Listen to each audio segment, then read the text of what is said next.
കാട്ടുകൂടിയാണ് ഞങ്ങൾ വഴിയിറങ്ങി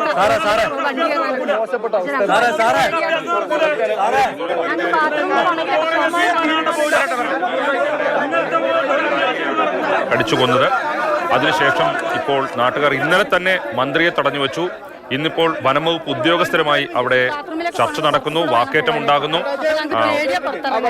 കടുവ കൂട്ടിൽ കയറിയാൽ കൊല്ലില്ല എന്ന വനംവകുപ്പ് ഉദ്യോഗസ്ഥയുടെ പരാമർശമാണ് ഇപ്പോൾ ഈ തരത്തിലൊരു പ്രതികരണത്തിനും ഈ സംസാരത്തിനും ഒക്കെ ഇടയാക്കിയിരിക്കുന്നത്.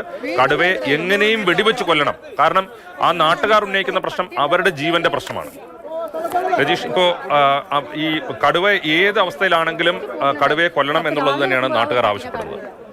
3 പട്ടി ഉണ്ടായി, ഒരു രാവിലെ നോക്കുമ്പോൾ 2 മാത്രമേ ഉണ്ടാവും. 2 ഉള്ളൂ. ഒന്നിനെ പിടിച്ചെന്നുള്ള ഉറപ്പ്. അത് 200 മീറ്റർ അപ്പുറം, ഈ ഓഫീസിന്റെ 200 മീറ്റർ അപ്പുറം. സരസ്വതി ഇല്ല, കണ്ടില്ല. രാത്രി 11 മണിക്ക് പുറത്തിറങ്ങാൻ പറ്റില്ലല്ലോ. വീടിന് മുന്നത്ത് കൂടെ സംശയങ്ങളുണ്ട്. കുഞ്ഞു മക്കളാണ്, പുറത്തിറങ്ങാൻ പേടിച്ചിട്ട് ഇത്ര നേരം വാതിലടച്ചിരിക്കും. പിള്ളേർക്ക് പേടിയാണ്. തൊട്ടടുത്താണ് ഇവരെ വീട്.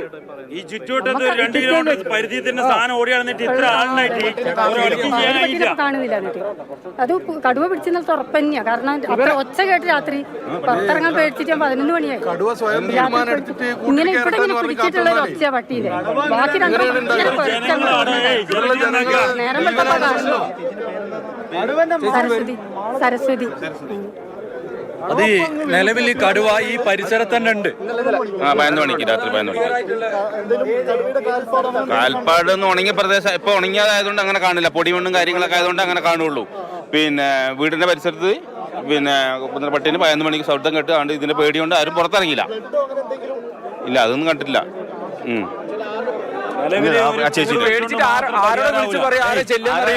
ഈ രാത്രി ആരും പോലല്ലോ. 11 മണിക്ക് ഈ രാത്രി ഇങ്ങനെ ഒരു ഭീതിയുള്ള സമയത്ത് ആരെ ഇറങ്ങി ചെല്ലും. ഇന്നലെ RRTനോട് നിശ്ചയിച്ചും ചെയ്തു. ഇന്നലെ ഇവിടെ RRTന് പിന്നെ ഇതൊന്നും പരിശോധിക്കാൻ ആളില്ല. ഇതാണ് സ്ഥിതി. ഇവിടെ പിന്നെ 200 മീറ്റർ അകലെയാണ് ഈ സംഭവം നടക്കുന്നത്. ഇവിടെ മൊത്തം RRTന് പിന്നെ വിന്യസിച്ചതാണ്. എന്നിട്ട് ഈ 200 മീറ്റർ അപ്പുറം നടന്ന സംഭവം അറിഞ്ഞിട്ടില്ല. ഇവര് വന്നിപ്പോ പറഞ്ഞ ചേച്ചി ഒന്നും പറഞ്ഞപ്പോഴല്ലേ അറിയുന്നത്. സംഭവം ഉണ്ടാവുമ്പോ കുറച്ച് ദിവസം ഉണ്ടാവുള്ളൂ. ഇതെല്ലാം കുറച്ച് ദിവസം ഉണ്ടാവുള്ളൂ. RRT വരുന്നില്ല എന്ന് പറഞ്ഞ റോഡോടെ വന്ന് കറങ്ങിട്ടങ്ങ് പോകും. കൂട് വെച്ച് കാത്തു നിന്നിട്ട് കടുവ സ്വയം തീരുമാനം എടുത്തിട്ട് കൂട്ട് കയറട്ടെ എന്ന് പറഞ്ഞ് കാത്തു നിന്നാൽ നടക്കൂല എന്നുള്ള സാമാന്യ ബുദ്ധിയുള്ള RRT ഒക്കെ വരുന്നുണ്ട്. RRT വരും, റോഡ് കൂടെ വന്ന് കറങ്ങിയിട്ട് അവരങ്ങ് പോകും. ഇതാണ് ഇവിടെ നടക്കുന്നത്. വെടിവെച്ച് കൊല്ലണം.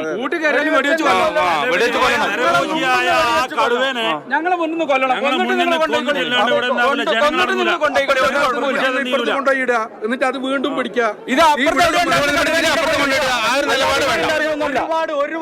ഇതിനു മുൻപ് എന്റെ വീടിന്റെ അടുത്ത് മണിയൊങ്ങുന്നില്ലേ, എന്റെ വീടിന്റെ അടുത്ത് ഇതേപോലെ വന്നിട്ട് കൂട് വെച്ചു, ആടിനെ കെട്ടി, എല്ലാ കാര്യങ്ങളും ചെയ്തു. ഒരിക്കൽ പോലും അതിന് കൂടില കടുവയും വീണില്ല, ആടിനെ കൊണ്ടുപോവുകയും ചെയ്തു, കൂടും കൊണ്ടുപോയി. അതിങ്ങനെ കുറേശ്ശെ ആയിട്ട് ഇവര് എല്ലാം പിൻവലിച്ചോണ്ടിരിക്കും. ഞങ്ങൾക്ക് ഇങ്ങനെ ജീവിക്കാൻ കഴിയില്ല. ഞങ്ങൾ ബുദ്ധിമുട്ടുണ്ട്. ഞങ്ങൾ ആളുകൾക്ക് ബുദ്ധിമുട്ടുണ്ട്, നല്ല ബുദ്ധിമുട്ടുണ്ട്. കൂട്ടിൽ കടുവ കുടുങ്ങിയാൽ തന്നെ എന്ത് ചെയ്യുമെന്ന് പറഞ്ഞാൽ അതിനെ പിടിച്ച് മറ്റൊരു സ്ഥലത്ത് കൊണ്ടുപോയിടാണ്.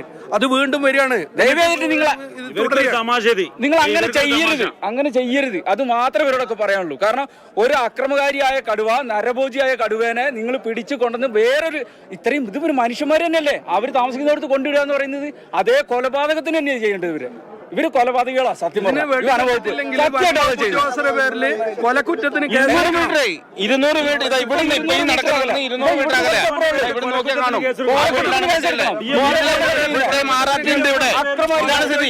ഇന്നലെ ഇപ്പൊ നിങ്ങൾക്ക് എല്ലാവർക്കും അറിയാലോ ഇവിടെ RRT മൊത്തം ഉണ്ട്, വനപാലകരുണ്ട്, ഇഷ്ടംപോലെ ആളുകളുണ്ട്.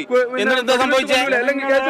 24 മണിക്കൂറായി കണ്ണിൽ പൊടിയിട്ട് നടന്നിട്ട് ജനങ്ങളെ കബളിപ്പിക്കുന്ന DFOന്റെ പേരില് കൊലക്കുറ്റത്തിനാണ് കേസെടുക്കുന്നത്. എന്താ ജനങ്ങളെ വിഡ്ഢികളാക്കാണ്. ഇന്നലെ പറഞ്ഞു കടുവേനെ വെടിവെച്ചു കൊല്ലുമെന്ന്. ഇന്നെന്താ പറയുന്നത്? ഇന്ന് അതിന് പറ്റൂല, അനുമതി വേണം, ഉത്തരവ് വേണം. എന്ത് ഉത്തരവ്? എവിടുന്നാണ് ഉത്തരവ്? നിങ്ങൾക്ക് ഉത്തരവൊന്നും വേണ്ട. മനുഷ്യന്മാരെ എല്ലാവരും കൂടെ വെടിവെച്ചാൽ കൊന്നളാ.